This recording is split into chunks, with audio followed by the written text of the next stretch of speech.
변호사가 임의로 이렇게 조사를 해서 알아낼 수 있다라고 영화나 드라마 등에서 좀 과장된 것으로, 사실 이혼을 평소에 생각하시는 분들이 잘 없기 때문에 사실은 발견할 방법이 없죠.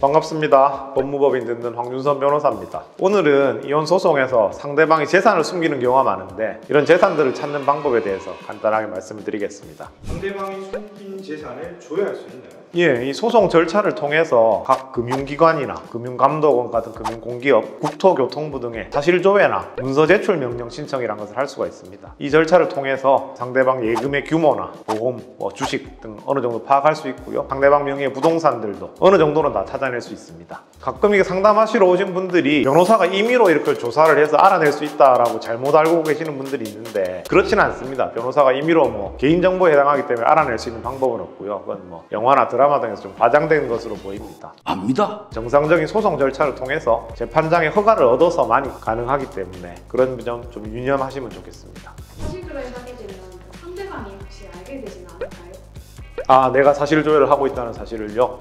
사실조회를 한다는 사실이 직접적으로 통보가 되지는 않습니다. 근데 알 수밖에 없는 게 소송상 사실조회 신청을 하면 원고가 그 사실이 피고에게 전달이 됩니다. 그래서 당연히 알게 되는 거고, 그때 어떤 조치를 취해봤자 이미 늦기 때문에 알려지는 게 큰 문제가 되진 않습니다. 상대가 재산을 숨겼다면 숨겼다는 사실도 모르고 있지 않을까요? 그렇죠. 사실은 상대방이 오랜 시간 작정하고 재산을 숨겼다면 찾아내는 게 쉽진 않습니다. 사실 이혼을 평소에 생각하시는 분들이 잘 없기 때문에 이런 말씀 드려도 하기 힘들 텐데, 평소에 배우자가 어떤 은행을 주로 쓰는지, 어떤 카드를 많이 쓰는지, 주식이나 부동산을 어디에 가지고 있는지 등에 대해서 좀 알아두시면 소송할 때 좋습니다. 근데 상대방이 작정하고 5년 전, 10년 전부터 재산을 숨겼다면 사실 쉽진 않겠죠. 정리를 하자면 무엇이 있는지 정도는 알아야 얼마나 있는지를 알아낼 수 있다라는 정도로 생각하시면 좋겠습니다.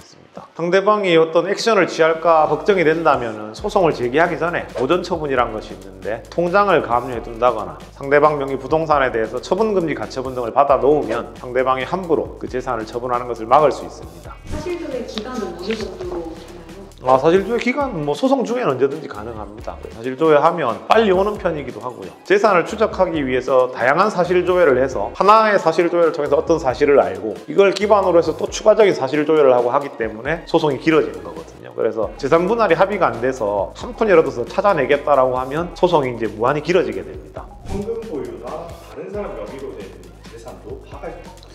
만약에 현금을 숨겨놨다면 사실은 발견할 방법이 없죠. 추적을 통해서 발견되는 게 아니기 때문에. 아무리 봐도 숨겨놓은 것 같다라고 하면 상대방의 통장 거래 내역을 좀 몇 년치를 뽑아서 현금이 인출된 내역이 있으면 재판부에게 이 돈이 아무래도 은닉한 돈인 것 같다, 여전히 상대방에게 존재하는 재산인 것 같다라고 해서 그걸 분할 재산에 포함시켜달라는 주장을 할 수는 있을 겁니다. 만약에 타인 명의로 넘겨놨다라고 했을 때 그게 부동산이라면 그 부동산이 어디 있는 건지만 알고 계셨다면 그 등기부등본 빼보면 이제 넘어간 거 알 수 있기 때문에 내 남편이 또는 내 와이프가 소송을 할 때 이제 재산 은닉하려고 허위로 넘긴 거라고 주장해서 그 매매 계약을 취소시킬 수 있는 방법도 있습니다. 그렇지만은 사실 값비싼 고가의 시계나 보석 이런 것들 숨겨놨다 그러면 사실 좀 힘들겠죠. 평소에 사진을 좀 찍어 놔가지고 우리 집에 이런 것들이 있었는데 싹 들고 사라졌다라고 이제 주장하는 방법도 있을 텐데, 제3자인 재판부가 그걸 확실히 믿기도 쉽지 않고 그게 진짜인지 가짜인지 그리고 그게 얼마짜리인지 쉽지 않기 때문에 미리미리 잘 확보를 해두시는 게 제일 중요합니다.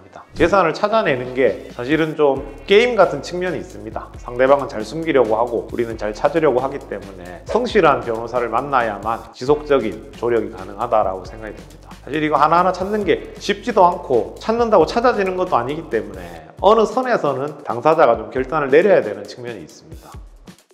추가적으로 궁금한 점 있으시면 댓글이나 이메일로 문의 주시면 저희가 성실하게 답변 드리도록 하겠습니다. 지금까지 황준선 변호사였습니다. 감사합니다.